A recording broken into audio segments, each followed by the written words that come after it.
হচ্ছে যে অনেক টাকা পয়সা ফিক্সিং নিয়ে অনেক কথা হলো, কিন্তু একজন ক্রিকেটারকে নিয়ে যে চ্যাম্পিয়ন্স ট্রফি খেলতে যাবে তাকে নিয়ে একজন মালিক বলেছিল টাকা কি গাছে ধরে, আপনাকে আমাকে খুশি করলে টাকা দেবেন। একজন ক্রিকেটার প্রতি অসম্মান দেখানোর পর সে মালিক মিটিং এ আসেননি, ফাইন স্যার সেখানে আছে, তিনি বলেছেন তিনি অসুস্থ ছিলেন, আসেননি, সেই জন্য কিছু বলেননি।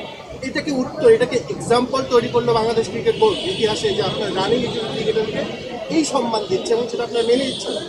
টাকা কি গাছে ধরে? কিছু একটা তো করতে পারতেন ক্রিকেট মানে। না, এটা খুবই ডিসঅ্যাপয়েন্টিং। আমরা আজকে সম্ভবত কথাটা চট্টগ্রাম টিমের মালিক বলেছেন, আমি তার সাথেও আজকে কথা বলেছি এবং তাকে সতর্ক করেছি যে কোনো প্লেয়ারের ব্যাপারে এই ধরনের মন্তব্য করার কোনো রাইটস তার নেই।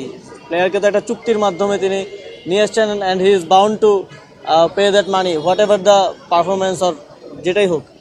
তো এই জন্য আমরা সতর্ক করেছি এবং আমি বিসিবিকেও বলেছি যে এই বিষয়ে যেভাবে যে ধরনের ব্যবস্থা নেওয়া যায় according to the rules BCB have, ওনারা সেটা নেবেন।